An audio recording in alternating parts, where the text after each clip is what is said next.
Sofiatul Lutfiah. Di sini saya akan menjelaskan materi yang berjudul Strategi Perencanaan Layanan BK. Silahkan disimak videonya dengan baik ya teman-teman. Pengertian strategi perencanaan layanan bimbingan dan konseling. Strategi adalah suatu pola yang direncanakan dan ditetapkan secara sengaja untuk melakukan kegiatan atau tindakan dalam proses pencapaian tujuan.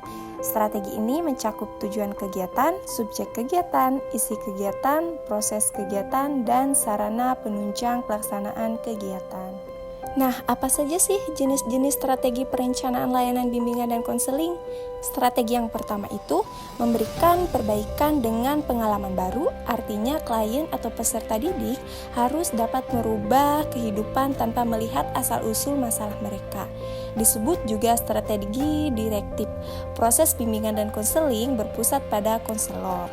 Strategi yang kedua dilakukan dengan cara pendekatan umpan balik langsung kepada klien sehingga dapat membantu klien menyadari apa yang telah ia kerjakan atau yang belum dikerjakan, apa yang telah dipikirkan dan apa yang belum dipikirkan, dan apa yang telah klien rasakan dan apa yang belum klien rasakan dalam berbagai situasi. Strategi perencanaan layanan bimbingan dan konseling komprehensif. Nah, strategi pelaksanaan layanan bimbingan dan konseling itu terkait dengan 4 komponen program, yaitu yang pertama, strategi layanan dasar, yang kedua, strategi layanan responsif, yang ketiga, strategi perencanaan individual, dan dukungan sistem mencakup manajemen program dan personalia dan pengorganisasiannya.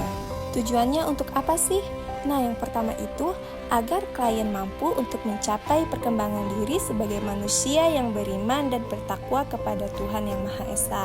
Yang kedua, agar klien mampu mempersiapkan diri, menerima dan bersikap positif serta dinamis terhadap perubahan fisik dan psikik yang terjadi pada diri sendiri. Yang ketiga, agar klien mampu untuk membangun pola hubungan yang baik dengan teman dalam peranannya sebagai pria atau wanita.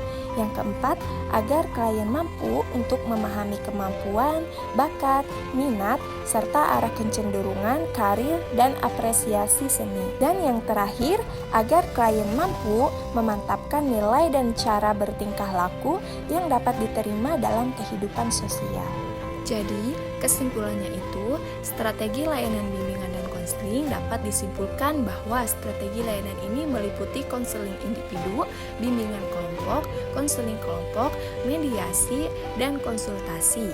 Jenis-jenis strategi perencanaan layanan bimbingan dan konseling terbagi menjadi 2, yaitu konselor candidate dan klien candidate. Strategi perencanaan layanan bimbingan dan konseling komprehensif terbagi menjadi strategi untuk layanan dasar bimbingan, strategi layanan responsif, strategi pelayanan perencanaan individual, strategi untuk dukungan sistem. Tujuan strategi perencanaan layanan bimbingan dan konseling ialah agar siswa dapat mencapai perkembangan diri sebagai manusia yang beriman dan bertakwa, mampu mempersiapkan diri, menerima dan bersikap positif, serta dinamis terhadap perubahan fisik dan psikik yang terjadi pada diri sendiri.